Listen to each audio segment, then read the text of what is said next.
So today's lesson, we're going to be covering the third line of defense. So far, we've looked at the first two lines of defense, where the first line of defense talks about the barriers that prevent a pathogen from entering the body, right? There's your physical barriers, which is your skin. There's your chemical barriers, for example, the lysozyme in your saliva, in your tears, or your microbial barriers, which are basically the microorganisms that survive on your skin and on your different environments that prevent pathogens from getting a foothold in these respective places, right? That is your first innate line of defense against pathogens, as you can see here, right? There's your mucus lining as well, tears, and physical barriers. So that is your first line of defense. When we're looking at the second line of defense, ooh, I never shared the screen, no wonder. All right, when we're looking at the second line of defense, we are talking about the non-specific cellular components involved in the cell, which is your neutrophils, your eosinophils, your macrophages, and your dendritic cells. These are the cellular components. There is also non-cellular components involved in your second line of defense, which is the initiation of a fever, the action of complement proteins, and so on. Okay, these are part of your second line of defense. The thing in common between the first and the second that you can see here is that they are both innate or non-specific, meaning that they are just targeting all the pathogens in the same way, right? Your body releases these cellular components regardless of whether it's a very strong virus or a very weak bacterial infection. It's going to deal with it by using these generic cellular components, and that's why they're part of the second line of defense. When we go into the third line of defense, that's when things get more specific. They basically become targeted towards that specific pathogen based on the pathogen itself, right? We're going to look at that. Before we do that, though, can I get everyone to answer this one? Antigen presenting cells deliver antigens to lymphocytes found within lymphoid tissue. These lymphocytes recognize these antigens as being non-self, causing the lymphocytes to get activated and increase in number. Which of the following lymphocytes are activated by antigen presenting cells? So this one you might not have learned yet. It's actually part of today's topic. But based on the process of elimination, you should be able to try to figure it out. Okay. So I'm going to work through it with you guys since we technically haven't covered this content yet. So A, T helper cells. Do you guys know what T helper cells are? Okay. In case you do arrive, it is this point where you're in an exam, you don't know what that word is. Consider that as a possible answer for now. Let's go through the answers first, right? Right. B, dendritic cells. You guys have heard of these. What are they? What are dendritic cells? Okay, it's part of your second line of defense. I'll give you a hint. It's right.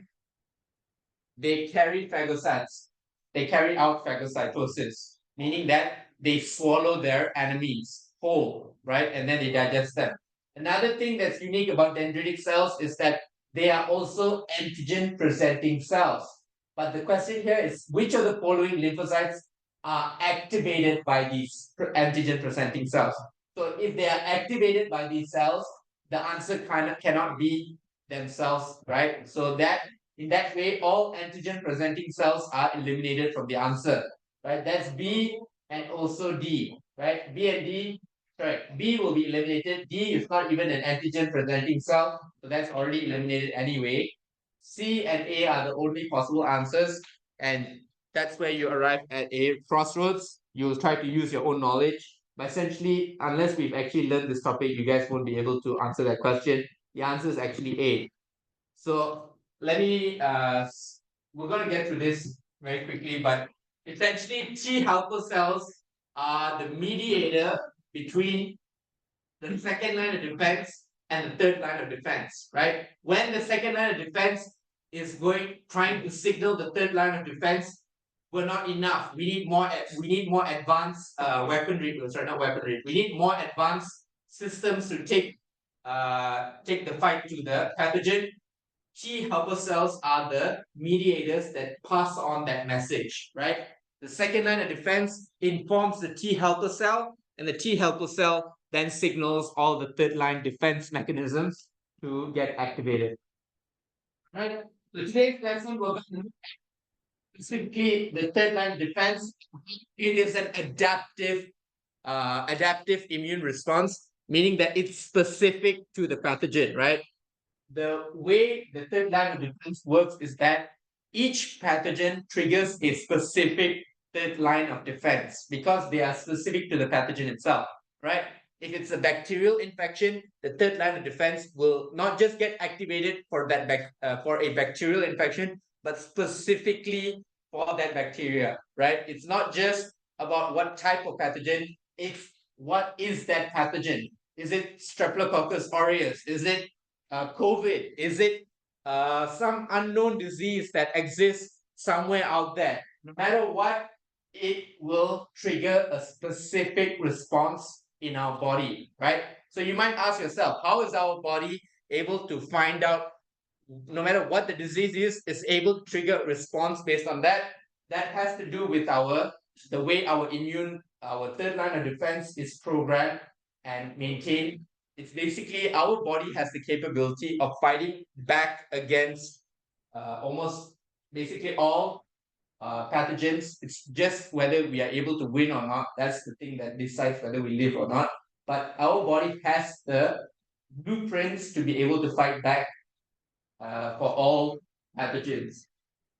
Right? When we think about the third line of defense, there's two types of immune response that are triggered in the third line of defense. One is called a humoral immune response. The other one is called a cell-mediated immune response. Both trigger different mechanisms. One is about B cells. The other one is about T cells. Right? Essentially, you can differentiate them as such. Humoral is about B cell activation, and cell-mediated is about T cell activation. Right? You're going to talk about the steps involved in both types of immune responses, and also basically talking about the different components on each. So, like I said, humoral is B cells, and B cells are associated with antibodies, right? Cell-mediated is associated with T cells, and T cells are associated with cytotoxic T cells.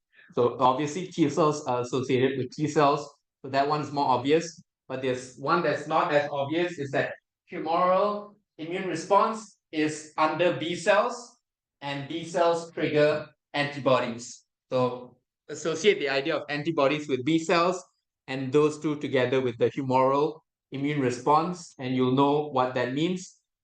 And conversely, you'll know what cell-mediated is definitely T cells as a result. So there are a lot of different parts to both these immune responses and different components that work together to get to the final point of actual immune response. And they are all responding based on the antigens that are extracted from the pathogens themselves. Remember, it all starts with our body recognizing the pathogen. The only way our body recognizes it as a pathogen is if it doesn't have the self-antigens that all our cells would have. All our cells are identified as being self because they basically have a antigen on them that indicates them as being self, right? Pathogens are diseases that are trying to attack our body, and they don't have those specific antigens. As such, they are recognized as being foreign intruders and will be dealt accordingly. So the first the first response, which is seen in the second line of defense with all the cellular components, your neutrophils, your eosinophils, your your macrophages, all these are just going to attack anything that's foreign, right? They're going to attack anything that doesn't have the self-antigen.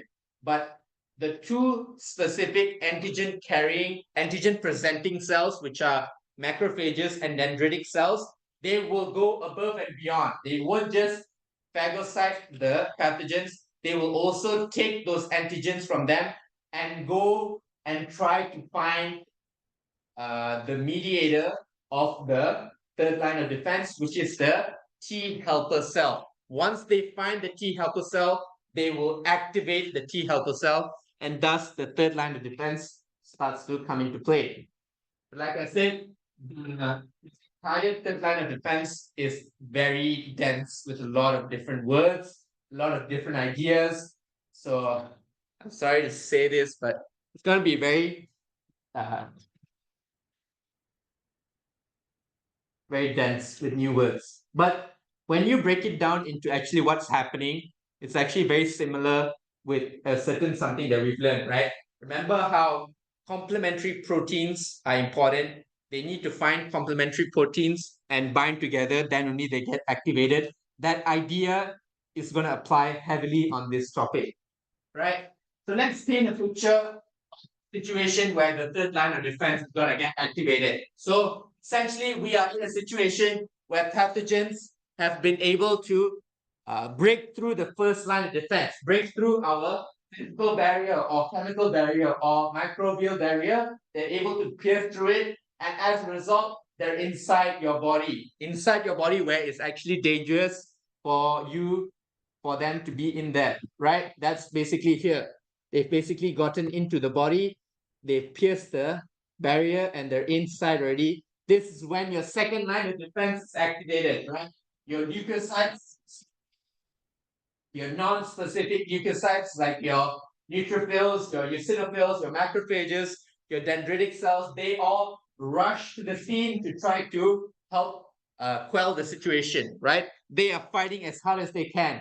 But one thing they realize is that infection, that initial infection is much more rampant than they could have predicted. There's way too many pathogens in that spot, right? Billions more than probably millions more than the cellular components of the second line of defense. So they are greatly outnumbered. So what happens is that as the dendritic cells and the macrophages are fighting, they also steal some antigens from the pathogen and they go away. They, in fact, escape from the site of infection and they go into the bloodstream, specifically the lymph nodes, and they travel all over the body. They are basically looking for a specific T helper cell. Why does it have to be a specific T helper cell? Is because this is where the specificity starts. Okay, because the antigen presenting cells are bringing a specific antigen from a specific pathogen, right? That antigen has to match with the sample that the T helper cell has. And that means one T helper cell in somewhere around your body has that complementary antigen that will only match to that pathogen that's invading. So that antigen presenting cell has to look for that T helper cell all over your body before it can actually activate that T helper cell. And that takes about 5 to 7 days after the initial exposure of the pathogen. For that long, the antigen presenting cell is looking and looking all over your body. Where is the T helper cell that is complementary, has the complementary binding site to this antigen? When and only when it finds that complementary antigen is the third line of defense going to be activated. And that's when you activate the next tier of weaponry, which are your specific immune response cells, right? These are your humoral and your cell-mediated immune responses getting triggered. Both of them use different types of cells, but both of them are trying to deal with the pathogen, right? So like I said, so far, the response has been very non-specific. It's targeting every pathogen the same way, regardless of how dangerous some of them actually are. That happens so that they can feed into the third line of defense. The antigen presenting cells can activate the third line of defense, right? So while the second line of defense is basically keeping things under control, not letting the pathogens spread all over, the third line of defense is slowly being activated, and it takes a while for the third line of defense to get fully activated as well. So that's why it takes a few days for you to actually pick up speed, right? For your body to be able to fight any infection, it takes a few days because your third line of defense will generally take a few days to get kicking, right? So let's move on. So we're going to basically watch this video that highlights how the third line of defense specifically gets activated, right? Make sure everyone's listening very intently. Wait, let me just make sure the volume is coming out.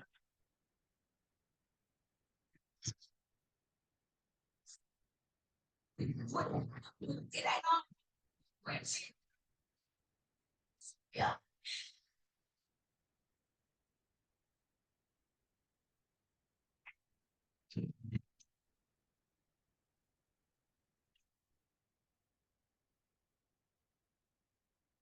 Another ad is going to play.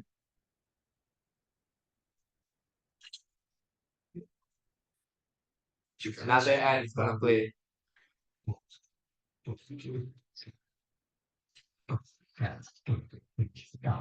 I have YouTube Premium. We're reaching a crossroad now.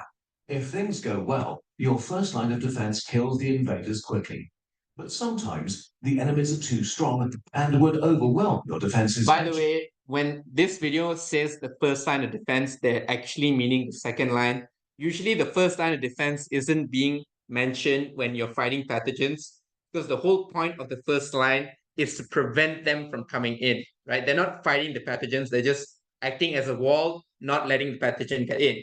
But once they've gotten in, the second line of defense is about keeping them at bay, basically fighting them off, right? So there's two situations that can happen. The second line of defense is enough to destroy all the pathogens because the infection was very small, so it's manageable, or the pathogens are rampant and they have taken over that area. Which means certain death to you, the human. This is the hour of the dendritic cell, your immune system's intelligence officer. While your soldiers were bashing in heads, it was collecting samples by ripping bacteria into tiny parts and covering itself in it. Like a soldier decorating itself in the guts of a dead enemy. The cell leaves the battlefield and enters the superhighway of your immune system that connects all your tissues with your immune headquarters, your lymph nodes. The dendritic cell coming from the battlefield is looking for a helper T cell, which is a sort of all-purpose commander cell within your immune army. But not any helper T cell, one that happens to have just the right weapon for the bacteria that infected your wound. So it goes around and rubs itself, still covered in bacteria parts, against every helper T cell it meets. Most T cells are a bit disgusted and not interested, but after a few hours, something clicks. A helper T cell recognizes the bacteria parts. This cell is the weapon that's needed right now. The dendritic cell is overjoyed and activates the helper T cell. Okay, wait. Try Hungry Jack's new brisket deluxe. You know what? I'm gonna go one step better. I'm just gonna play it on YouTube. I don't have any ads on YouTube. The burgers are better at Hungry Jack's. How come you're new? I don't want to deal with any ads after this, so I'm just gonna. How come your immune system has a cell that has a weapon against the specific bacteria that infected you? Well, your immune system has a perfect weapon against every possible disease in the universe, against the Black Death, the coronavirus, or an infection that will emerge in 100 years on Mars. We'll talk about this a bit more in the next video because it's very complex. So for now, just know that you have billions of unique helper T cells that each have weapons against every possible enemy.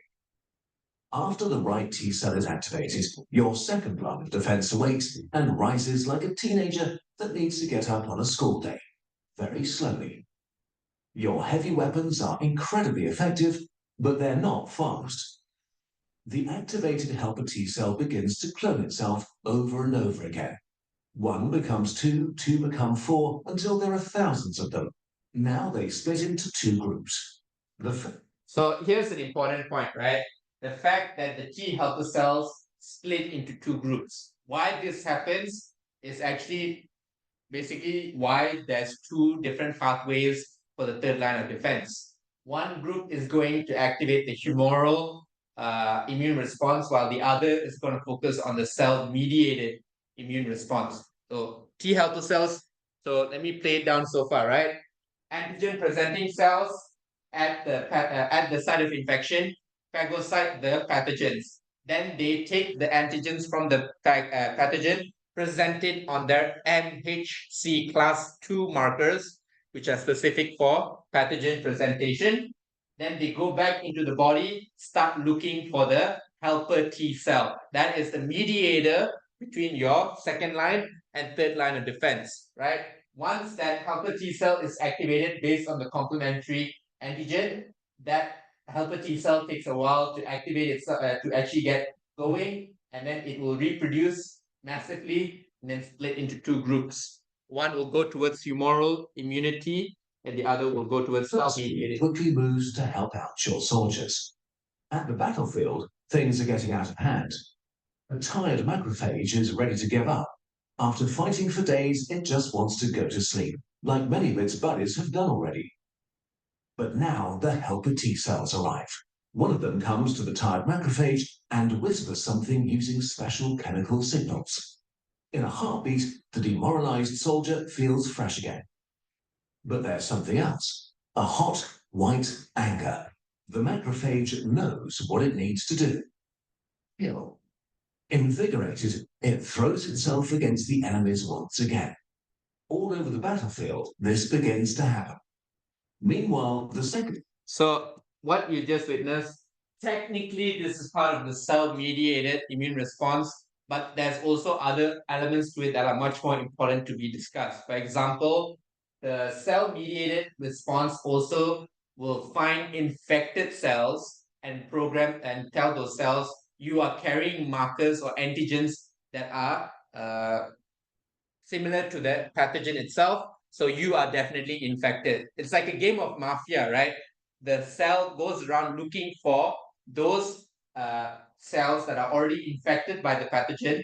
And once basically the T helper cell identifies, or the cell-mediated immune response identifies infected cells, they will order that cell, kill yourself.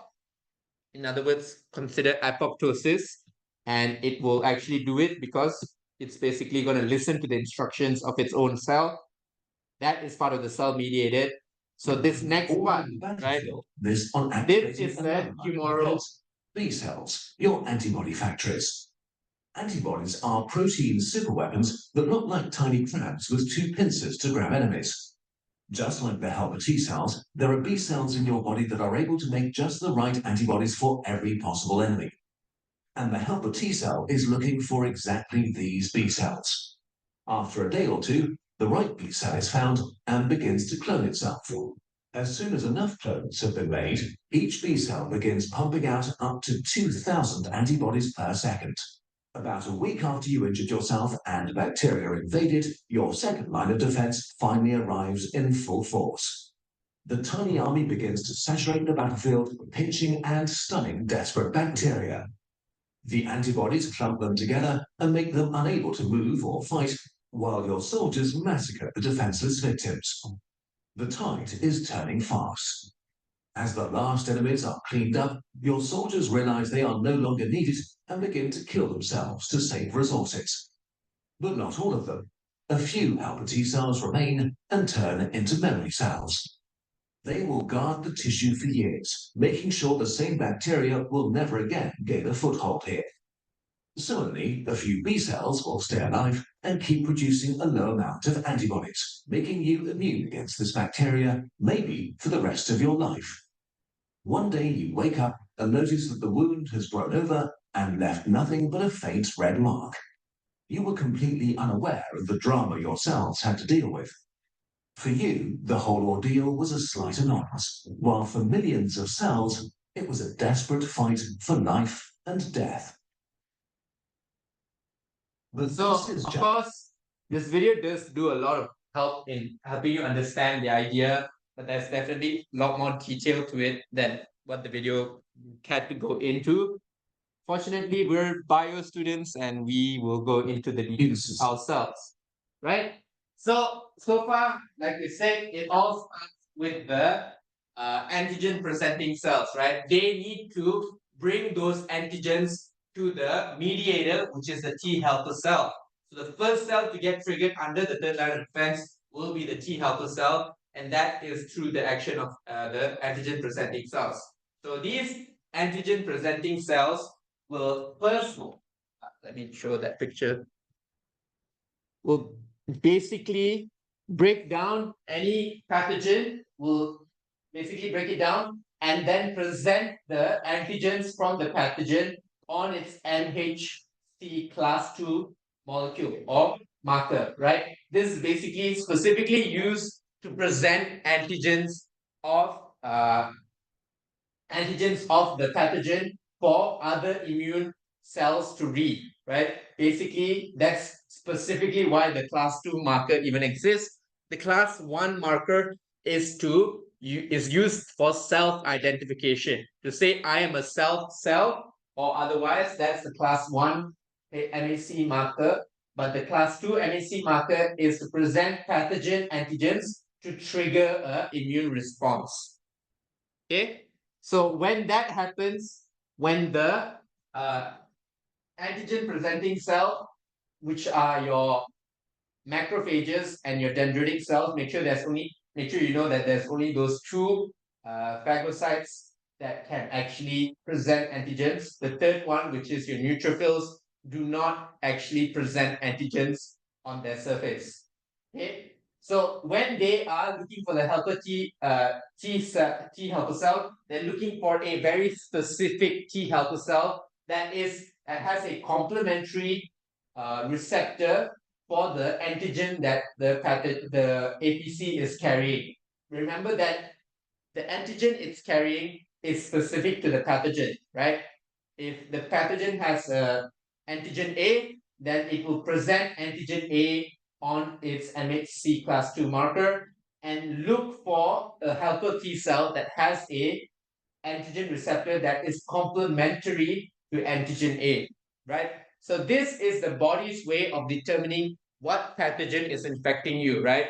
How would your body even know what pathogen is infecting you? Is using the system of complementary antigens, triggering a specific helper T cell that has the equipment necessary to attack that specific pathogen, right? Like I said, it's important that you guys understand this, that it is pathogen specific, right? Whatever pathogen, even if they are very closely related, it will still trigger a different pathogen response. Okay. Complementary T cell receptors on the surface of the T cell will only respond to the complementary antigen that is going to be present on the antigen presenting cell. And as a result, the T helper cell will get activated, right? You're going to hear that word a lot in this chapter, which is talking about the cell is going to be inactive before it gets activated, basically not really doing anything, not triggering a response, not going to cause any downstream effects. But once it gets activated, it has the ability to trigger a response, right? It's important for them to stay inactive when they're not needed and get active when they are needed. Because if they get activated when they're not needed, your body will be basically triggering immune responses when you don't need it, right? Think of it like basically you're spending $1,000 even though you literally have what you just bought, right? Your body doesn't need to trigger a response that's going to cost you a lot of energy because you're not getting attacked by any pathogen. So essentially, this initial system here allows your body to analyze the pathogen and understand what it's dealing with. So at the point of activation, it will start to reproduce and start working on two separate tasks as part of its response, which is to trigger the humoral immune response and also the cell-mediated response, right? So one is associated with making antibodies by triggering B cells, and the other one is about triggering T cells, which we will look at in a bit. Okay, so let's look at the humoral immune response first, right? So with the humoral immune response, B lymphocytes are the key mediator, right? They are the ones acting under the humoral immune response. And what is allowing them to get activated is through the action of antigens on the T helper cell. Actually, funny enough, the start of this pathway is actually when the B cell by itself has actually gotten interactions with the pathogen on its own, right? They basically get activated or selected in this case, right? So let's go through this one at a time.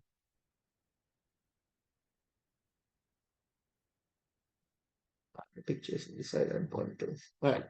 So it all starts with the first step where the B cell actually gets activated through complementary interactions with the pathogenic antigen, where it will actually interact with the antigens that are present on the surface of the pathogen itself. So funny enough, T helper cells are only coming after this, right?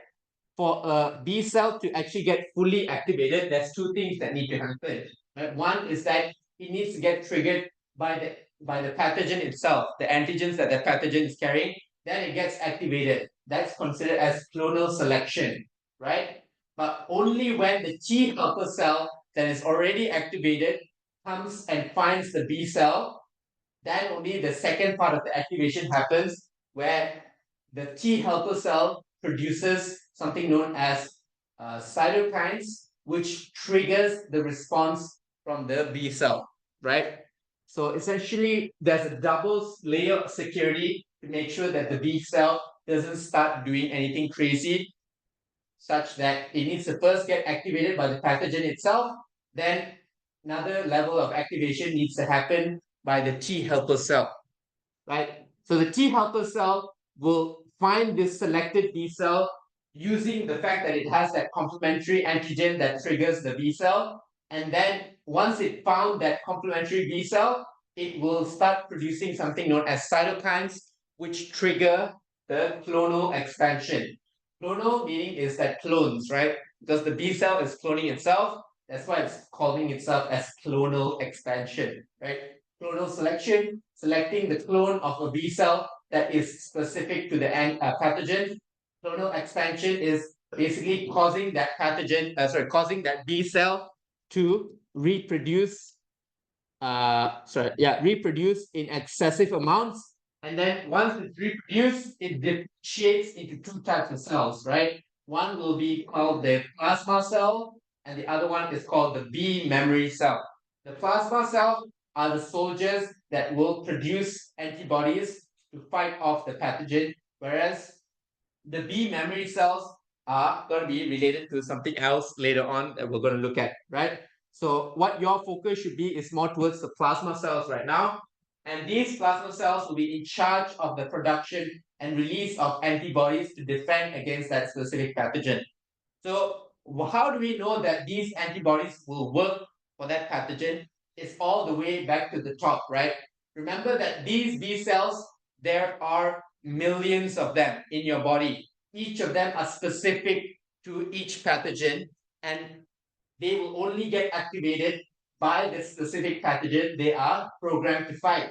So the first step can only happen if the B cell that is specific to that pathogen is exposed to that pathogen, right? Then the B cell gets activated. And then only the T helper cell that is already activated in the previous step will find that activated B cell and then trigger the B cell to actually start taking steps. So at every level, that specificity of the antigen is what allows it to make sure whatever antigens is produced by the B cell is actually going to work on that pathogen, because your body has already recognized the pathogen and is using the B cell that is programmed to fight that pathogen to actually fight that pathogen. So whatever weapons made by that B cell will be targeted towards that pathogen as well. So antibodies will then attach themselves to the, antibodies will attach themselves to the antigen, neutralize, immobilize, or opsonize, or even activate complement proteins. So what what antibodies can do actually can vary depending on what antibodies are actually binding to the pathogen. There's actually a few types that we're going to look at, but one final time, let me just show you guys the overall structure, right? So starting from the top, we have your antigen presenting cells. They already phagocyte the pathogen, bringing those antigens on the MHC2 class marker, going and finding the T helper cell. It will activate the T helper cell, and then that T helper cell will reproduce one and then become thousands. One group will go look for the B cell. At the same time, this B cell is also going to get activated due to the pathogens antigen just floating around in your body. So the B cell will get activated, but it still won't do anything yet because it won't reproduce. It'll stay on its own first. When the T helper cell that's been activated by the APCs finds that specific B cell, it will release cytokines which act as the signal, the war signal for the B cell to actually start reproducing, basically going through clonal expansion. It will basically reproduce and make a bunch of B cells, and those B cells will either become plasma B cells or they will become memory B cells, right? There's two different types of cells that they become, but most of them will actually become plasma B cells because they are the ones targeted towards the pathogen. All right. So they will be the ones making the antibodies. So it all starts with recognition and then activation and then trigger and then reproduction. One after another will follow each other. All right. So yeah, I think that's pretty much it. Even if you see it here, there's clonal selection, clonal expansion, and then differentiation. Yeah, get selected. So it all starts with getting selected as a B cell gets selected by the antigen. And then when the T helper cell also finds that selected B cell, it will trigger that B cell to become basically reproduce. By reproducing excessively, it will then differentiate, become different cells, where most of them become plasma cells, some of them become B memory cells, and those plasma cells will make antigens to fight the pathogen. So now the question becomes, what are antibodies, right? We've said that B cells produce these antibodies, and these antibodies have a role in quelling the pathogen. So what are antibodies? So one, we already know they are released by plasma cells, right? Another thing is that they are actually a protein with a quaternary structure, meaning that they're at the highest level of complexity when it comes to their protein structure. Moving on from that, they obviously look like a Y, and they are made up of a constant region and a variable part. So what does that mean? Remember when we learned about amino acids, that there is basic, I forgot all the ingredients of an amino acid. Essentially, with an amino acid, there's a part of it that is common among all amino acids, right? And then there's a part called the R group. This R group is what changes between different amino acids for them to become so different, right? The main ingredient for an amino acid stays the same regardless of which amino acid we're looking at, but the R group, that part of the amino acid can vary. That's what differentiates glutamate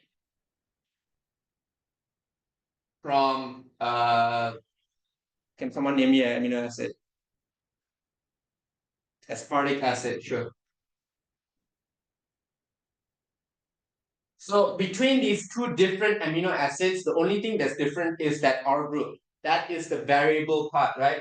So in an antibody, that's the same as well. Most of it is actually going to be looking the exact same, right?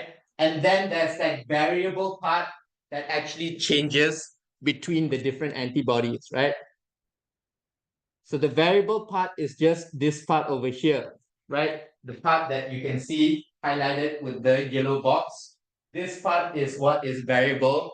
The rest of the antibody is actually going to stay consistent. And depending on the type of antigen, sorry, antibody, they will have different characteristics as well about where they're found, what they actually do, and also how common they are, right? For example, A is found in mucus, breast milk, and saliva, while G is the most commonly found antibody in the body and is actually even able to cross the placenta and travel to the fetus. So it's not super important for you guys to know these different types of antibodies. But the part that's going to be important is to know that the antibody itself has a variable part and a constant part, and the variable part of it is what determines what antibody it is going to be, right? Whether it's going to be A, D, E, G, or N. There's two E's for some reason, but yeah. And they are connected by disulfide bonds. Okay, moving on. So just for the sake of knowing what antibodies are, very quickly. The first time I got sick. Messi.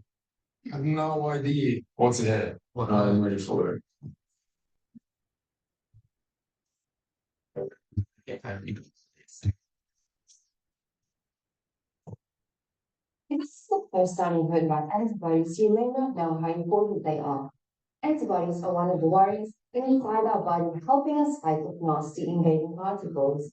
They are a type of protein and a key component of our immune system. If a person doesn't produce or overproduces antibodies in the body, the person will become very ill. So where do antibodies come from? Antibodies circulate in the bloodstream and can appear anywhere throughout the body. Their function is to recognize bad agents called antigens and then trigger further chemical reactions in the body to remove the antigens. Antigens are foreign substances that are capable of triggering an immune response. They can be viruses, fungi, bacteria, and some non-living substances, such as toxins, chemicals, and foreign particles. They can even be allergens like dust, pollen, or certain foods that cause allergic reactions. Antibodies are produced in the immune system in response to the presence of an antigen. So what do antibodies look like? Antibodies are also known as immunoglobulin. They are generally a Y-shaped protein consisting of 4 polypeptides, 2 identical light chains, and 2 identical heavy chains. The terms light and heavy simply mean larger and smaller. The 4 polypeptide chains are connected by disulfide bridges. Here, at the tip of each arm are the antigen binding sites. These are really important parts for attacking invading antigens. Similar to the lock and key mechanism in enzymes, the shape of the antigen binding site is specific to the antigen it's targeting.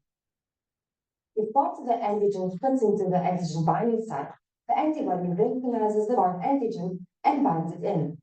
This stops the antigen from causing more damage elsewhere. 2 identical binding sites means any given antibody can bind simultaneously to 2 identical antigens. Millions of antibodies with slightly different tip structures exist, with each variant binding to a different antigen. This enormous diversity of antibodies allows the immune system to recognize an equally diverse range of antigens. By binding in an antigen, an antibody can stop the antigen from entering or damaging cells. This is known as neutralizing. The antibody can also tag the antigen or attack by other parts of the immune system. In mammals, there are 5 immunoglobulin isotopes. They perform direct roles and help direct the appropriate immune response for each different type of foreign invader. Antibodies are cloned in laboratories. To discover how and why, watch this video. So there we have a ninja Y-shaped antibody. Yeah. So basically, so there are different types of antibodies itself, but even the way the antibodies work can be different. They basically can vary in what they end up doing based on the situation that they are in, right?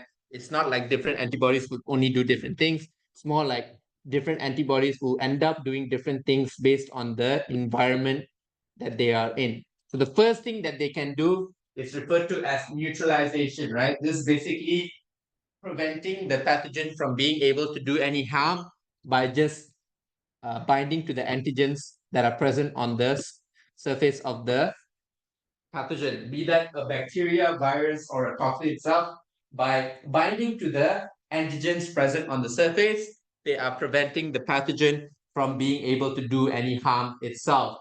The next one is agglutination, agglutination and also immobilization. Basically, by doing this thing where they're binding to antigens and then causing them to clump up, they are basically holding them in place, making them easier for phagocytes to go after them, because these pathogens have become they are nimble, right? They're small, they're able to move around. But as soon as these antibodies clump them up and hold them in place, they become a easy target, easier for phagocytes to basically nom them, right? They also restrict the movement of the pathogens around the body by forming those large antigen antibody complexes, right? Next one is opsonization, which is actually something that is in the second line of defense as well, where the antibodies can bind directly to the surface of the pathogen, making them easier to phagocyte. So in the second line of defense, there's there's one part of the cellular component of the second line of defense that also carries out opsonization, which is there is a part of the second line of defense under complement proteins under the non-cellular components of the second line of defense that carries out opsonization, which is basically making it a more obvious target for phagocytes as well. Similar to this one, but instead of it clumping them up, it's just binding to it and making it more obvious. The third one is the activation of complement proteins, as we saw in the second line of defense. The antibodies attached to the surface of the pathogen can also facilitate the action of the complement proteins to basically form a membrane attack complex. Like we've talked about in the last lesson, these membrane attack complexes are able to pierce a hole in the membrane of the pathogen such that fluids start rushing in and flood and burst the cell itself. Right? So those are triggered. These are all talking about antibodies, and antibodies are made by the plasma cells, and those plasma cells are made from the differentiated B cells that are triggered already. So another cell that they can differentiate into is also your memory B cells. And why do these exist? They're basically talking about providing long-term immunity from that pathogen, which we will look at very shortly. So now that we've talked about the humoral immune response, basically B cell gets activated, B cell gets triggered, B cell reproduces, B cell differentiates into B plasma cell, and then also B memory cell. Then the plasma cell makes a lot of antibodies, and those antibodies do different things to pathogens, right? That is your humoral immune response. So let's look at your cell-mediated immune response. This is where the action is by the cytotoxic T cell, right? This is basically assessing the MHC class 1 markers on different cells to determine which are infected and which are not. So like I said, with the cell-mediated response, the video did not show accurately what you guys need to know, which is the fact that these cytotoxic T cells are going to actively go through the site of infection, look at each cell, see their MHC1 class markers, and see whether they present the self-antigens or non-self-antigens, right? If they present the self-antigens, they'll be like, okay, you're one of us, you're free to go. If they are having even any non-self antigens, they're going to say you're infected, you carry some of the enemy on you, so you are a risk, time for you to die, kill yourself, or apoptosis. It feels weird every time I say kill yourself. Yeah. That's what the cell says. All right, it all starts with the, like I said, the antigen presenting cells. They ingest the foreign antigens. They present them on the MHC class 2 markers, which are specifically to trigger immune response. And then they will travel in the lymph nodes, going wherever they can to find these naive T cells, right? This is going to be the starting point of the cell-mediated immune response, right? The naive T cells in the lymph nodes have T cell receptors that can recognize the specific antigen presented by the APCs.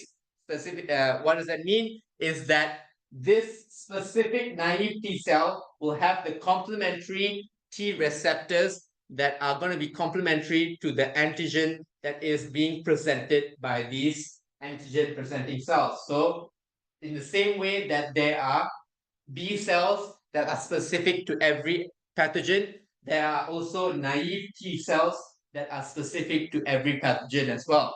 So your body has to, your antigen presenting cells basically have to go around your entire body looking for these specific complementary B cells and naive T cells to activate them, right? As soon as they find these specific cells with the complementary complementary receptors, they will activate those B cells and naive T cells, and that's when we get the both of them as being activated. All right, both of them need to be activated, and only once they've gotten activated can the T helper cell go to them and actually make them work, right? Both your cell-mediated and humoral immune response require them to get activated by the antigen-presenting cell first, and then only the T helper cell comes in to act as a mediator between the second and third line of defense. Okay, so once the naive T cell gets activated, the T helper cell also looks for it and finds that complementary naive T cell that's been activated by the pathogen, and then it does the same thing. It releases those cytokines, and those cytokines cause it to undergo clonal expansion and also differentiation. So very similar to the humoral immune response so far, right? It all starts with the APCs going and looking for the specific T or B cells, right? When they find those T or B cells, they will activate those respective cells, right? Either the B cell or the naive T cell. So both of those have been activated, but they're not going to do anything yet. Activation is the first step. The second step is the helper T cell going to them and giving them the signal to get triggered, right? I'm triggering you by producing a lot of cytokines, and that trigger causes them to basically go through the second step, which is clonal expansion, right? The first step is referred to as clonal selection because it's selecting which clone to pick, right? Which clone of the B cell or which clone of the naive T cell to pick. It selects it and activates it. And then only the T helper cell can release the cytokines and trigger clonal expansion.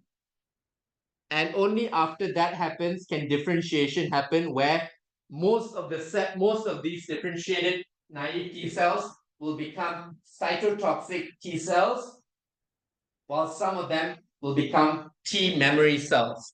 And obviously, the T memory cells don't really do the fighting. The cytotoxic cells will arrive at the site of infection and look for abnormal cells that are presenting complementary and foreign antigens on its MHC class 1 complex. Remember that MHC 1 complex is to present antigens to prove that you're part of the body or not part of the body, right? If they have antigens that are similar to the pathogen on these markers, then they will basically be showing that they're not self cells, or even if they are self cells, they're presenting that a pathogen has taken over me. That's why I have antigens similar to the pathogen on my markers. If that is the case, then the basically the cytotoxic T cell will tell that cell to kill itself. In other words, undergo apoptosis. Apoptosis is a word, like I said in the previous lesson, is a word that signifies programmed cell death, right? So if your cell is malfunctioning, your body tells that cell you need to kill yourself before you become a danger to the rest of the body, and that cell will actually have a mechanism to kill itself, which is referred to as apoptosis. All right. Anyone confused about this or the other one so far? Okay. Following through. So if we look at it in terms of the pictures, I prefer honestly, we start off with the antigen presenting cell, finding that specific naive T cell and then activating it. So this is clonal selection right there. Only after this happens can the helper T cell that is also looking for that same naive T cell can look for it. Once it finds the activated T cell, it will trigger it by releasing those cytokines, at which point it will do clonal expansion and produce a bunch of T cells, right? These T cells will differentiate to become either cytotoxic T cells or T memory cells. The T memory cells, they don't do any fighting. They exist to provide long-term immunity, which we'll talk about in a bit. But let's look at the cytotoxic T cells. What they do is that they will travel through the lymph nodes going to the site of the infection, at which point they will start looking at the MHC class 1 markers on all the nearby cells. They're basically checking the cells, seeing whether they have the right badges, right? The right antigens. If they have self-antigens, meaning the antigens associated with your own body, then they won't do anything to those cells. They'll say, you're completely fine, you're just a part of our body, so you're not dangerous. But if any of the markers have the pathogens, antigens presented on them, on the MHC class 1 marker, then the cytotoxic T cell will call out the cell. It'll say like, you're definitely not one of us. You have the pathogens, antigen, so I need you to kill yourself. And that cell will respond because cells don't have the mind to say yes or no. They will just do what they are commanded based on chemical cues, right? Because this chemical right here, perforins, right? That's what triggers the apoptosis to occur, causing it to become a dead cell. So the cytotoxic T cell actually releases the perforin, which triggers the apoptosis. All right, any questions here? So that is basically the two types of responses that occur as part of your third line of defense. Both are very specific to the pathogen that is invading your body, right? The first two lines of defense, they didn't know what pathogen is invading because they had no way to identify it.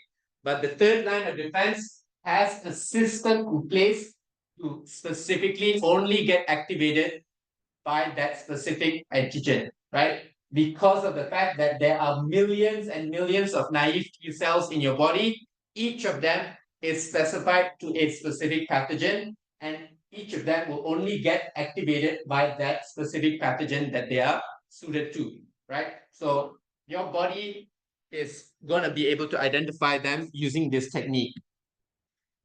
So talking about the memory cells, what they do is that they both play a role in the immunity of the organism to that pathogen, right? These B memory cells contribute to the immunological memory by rapidly dividing and forming new antibody producing plasma cells when they encounter an antigen that matches the receptor. Basically, these memory B cells will just stay in your system for a prolonged period of time. They will continue producing antibodies at a small amount, if any at all. But what they are actually there for is that they are basically a shortcut to get triggered immediately if that pathogen re-emerges, right? By having memory B cells, they can basically turn on the third line of defense very quickly as soon as they detect any antigens. Since, sorry, can you give me a sec? Okay, sorry. So these memory B cells will get immediately switched on.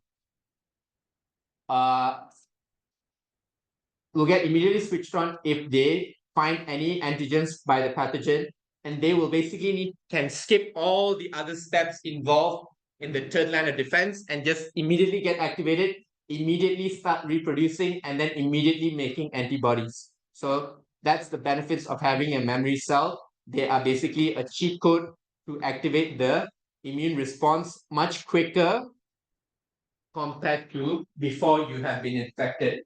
And T memory cells, they also can rapidly proliferate rapidly into T helper cells and also cytotoxic T cells upon stimulation, which also does the same thing, right? Basically fights off the infection much more quicker and much more stronger than before. This basically prevents the formation of disease in those re-exposed cells or re-exposed body to a previously encountered pathogen, as that pathogen can no longer replicate fast enough to cause the disease. So imagine your body has already fought off the disease, it has the memory cells, and suddenly for some reason you're getting infected by the same pathogen, right? Your body will trigger a specified pathogen hunting system before that pathogen even has time to set up base. So basically think of it as a nuclear weapon dropping on an enemy before they've even had time to basically set up a base. That's what you see in this graph here, right?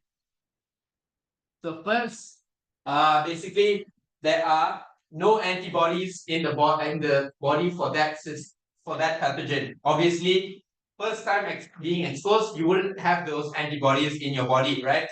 And then your body basically goes through the second line of defense. It's fighting off the disease, it's doing its best, but at the same time, the dendritic cells and the macrophages are trying desperately to activate your T helper cell. At the same time, the antigens from the pathogen are also activating those specific B cells and those specific specific